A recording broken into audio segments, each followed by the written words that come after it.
Welcome to the Amplifier Podcast, the show where the best in business discuss how you can grow your business best. I'm Wyatt McPherson, I produce this show, and on his second of 3 episodes, Don Cooper is joined by someone who really cares deeply for the employee experience and making their time extremely memorable, Dylan Schoonover. Dylan will be with us for one more episode after this one, discussing what making memorable and meaningful experiences for your teams really means, how truly important it is, and how you can best get started with it. This is a key aspect to having a healthy and cohesive team, so make sure you subscribe so you don't miss the next episode with Dylan. And as always, I truly do hope that you enjoy this episode of the Amplifier Podcast. So you have to build trust, obviously, with employees. And so when you do this, you start adding different layers of, comfortableness with people around you and around the other team members. And so for the next thing I did after that, I kind of took it up a level and I said, okay, if you do this and we hit these goals, I'm going to pay for something out of my own pocket. And here's what we're going to do. I'm going to fly you all somewhere. And of course, one of my favorite things about this is I don't tell them what we're doing until like the instant they're doing it, because I just think I love the concept of surprise. And I have some employees that love it. I have others that will badger me for the next, month or whatever, being like, what is it? Will you please tell me? Does it have to do with this? Does it have to do with that? And I'm like, I'm not telling you. So they know that I can keep a secret. That's for sure. So I flew them all to Colorado, where I live, when they hit this goal. And the cool thing was anybody who has not seen the Rocky Mountains or has seen them and remembers that first memory of when you see the Rockies, because it's just a different feeling than other places in Canada or the country. If you see the Rockies, whether you're up in Banff or you're in Colorado, the Rocky Mountains are just a magnificent thing to behold. And so I brought them out. They flew in. We caravanned into the mountains at dark. I rented a $4.5 million mansion that slept 17. It had a full movie theater, it had a ping pong pool table, multiple kitchens right on the side of this huge mountain. And then when they woke up the next morning, it was just unbelievable to see their faces. I specifically got up before them because I obviously knew what was coming, but they did not. The ones that had never seen the mountain, they're looking out at the sunrise and the mountains and just blown away by where they are. I have on video, one woman said, I don't think I'll ever stay in a place this nice again in my life. And just that little statement was it's already worth it. Whatever this costs, it's already worth it. And so we spent the weekend and we went into Vail, Colorado, and had a great time. And then we went and hiked a 14er. And for those that are listening that say, what the heck is a 14er? That's a 14,000 foot mountain. And we climbed Mount Massive. And we refer to people who aren't living at altitude as flatlanders. And so the people from the east were flatlanders, and they were huffing some tough air going up the mountain, but they had a wonderful time. In fact, one guy, I'll go off on a little diatribe here. He is a strong Christian. And so he listened to lots of Christian music, and a lot of Christian music references the mountain and talking about being at the mountaintop. And there's just different biblical references of that. And whether you believe in God or not, that's fine. But for him, he came and he was climbing the mountain, and he said, for the first time ever, I understand what these songs are talking about and what the Bible is here. And so for me, we have lots of people who believe, lots of people who don't in my company, but just seeing the impact on his life, he was literally crying tears as he understood that. And the thing that we miss sometimes is that people are going through a lot of trauma in life sometimes, and you never know it. And he came to tell me later that his family was going through a horrific ordeal. And so for him to be able to look up at the mountains, understand the presence of what he was feeling in that moment, that's priceless. And that was just unbelievable for me. When you said something there that instantly resonated with me. Now, I live in Edmonton, or just outside of Edmonton, Alberta. It's about 2 hours west to get to the mountains for me.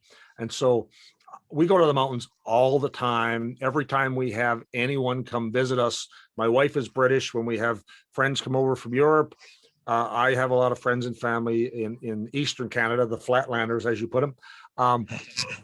And, it's a tradition whenever we have any of those people come, we always make sure we have a long weekend early as part of that trip for them, where we jump in our vehicle and we go to the mountains for 2 or 3 days, and we kind of go through, we take the loop and go all of Jasper, all of Banff, and see about 10 different scenes.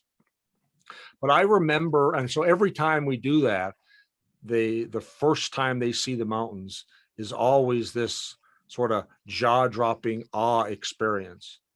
And the first time I did it, I used to be one of those Eastern flatlanders who never knew or had experienced the mountains. And it was when I was doing that parachute training I was telling you about earlier, after we had gone through all of the airborne training, the reward we got after we passed and were certified to jump was they put us on a military bus and they brought us to Banff, and we drove, and we had a 2-day weekend in the mountains before we went back and started doing our jumps. And I remember we arrived in Banff and it was pitch black. We got there like 11 o'clock at night or 12 o'clock, midnight. It was late, it was dark. And we checked, we were in a military barracks that was located there. We got up the next morning and we walk outside, and the first time I saw the mountains, I was surrounded by them. And it was, and I can still picture that moment. And it still gives me a feeling in my chest of awe. And so anyone who has that experience for the first time, it's an incredible thing. Yeah, absolutely. And that sounds really cool what you were going through there. So, you fly them to Colorado, you take them to an awesome 17-person pad to hang out in. What do people feel? What are people thinking? What kinds of things are happening as a result of that? Right. So you create kind of high expectations after you throw them out of a plane, right? Yeah, I bet. Or if we go back, I'll just say a quick aside. When I worked with famous musicians, I would do things where I would have friends or family, they would come with me to the interviews, but go back, same thing with the surprise. I wouldn't tell them that. I'd be like, hey, let's go out to dinner tonight. And I wouldn't tell them that we were going to interview like Ellie Goulding, or we were going to interview Eric Church or something. And I knew they were a big fan of that artist. And so like, they'd be like, where are we going? Like, I thought we were going to eat. And they're like, oh yeah, we're going to be there. We're going to be there. And then we pull up at like this big concert venue and they're like, what's going on? And I'm like, oh, don't worry about it. Just come back here. Like I would show like a credential and then they'd take me backstage and like, why are we going backstage? Like, what is going on? And the next thing they know, they'd see like chairs and they'd be like, oh my gosh, like, why are these cameras here? And I would sit down and then the artist would come out and be like, hi, Dylan, like, so da, da, da. And then we'd start doing it. And their face would just be like, what? Like, why? I'm in front of this musician that I love. So I love surprising people. And it's just a theme that's gone on throughout my life. But back to, what are they feeling when they're in that mansion or after that?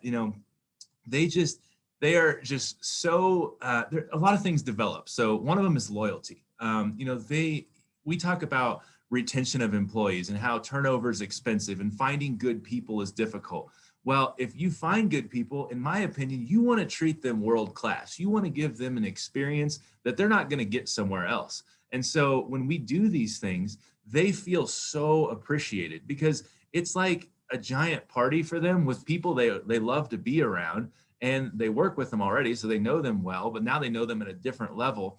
And they're not going to leave after you create experiences like this. In fact, they're going to be on edge in excitement for the next one. The anticipation is so strong. So, when you talk about what is it like afterwards, it's just the morale is at an all-time high. Like when we interview new employees that we're considering for positions, they listen to me talk and they say, is this a dream? Like that can't be real life. Like you don't really operate like that. And I'm like, no, like go to our SWD page and look, like we have a page called swdgroup.com/careers. And I'm not pushing us. I'm just saying like, you can literally go there after this and you can look at the stories that I'm talking about today. So like the new hires, they're just like, how is this real? Like, this is not what companies do. And so it's really exciting because it's so much fun for both the people working here and then the people considering, coming on with us. I was flipping through your website on Monday afternoon, and I instantly could feel that vibe. And one thing that caught my eye was on your staff page, you have one member of staff who is not human. So tell me about that, because I was like, that's so cool what they did there. Tell everyone who is your non-human member of staff? Yes. So it's very important to have a non-human team member because you never know what kind of insight they can give you. So that is Tony. His formal name is Anthony Dicken. Tony Dicken. He is a German Shepherd, actually from Germany. He actually spent his first 18 months of his life training in Germany before coming over to the States. And so he is a 80-pound dog that is a regular in our headquarter office. Any given time of the week, you may see him there. We call him the director of security, which makes sense for a German Shepherd. But it's lighthearted, but there's also some indicativeness of kind of who we are in that. It's that we don't want to take ourselves so seriously. And I always talk about, specifically in the financial services industry, it has a reputation of being stiff.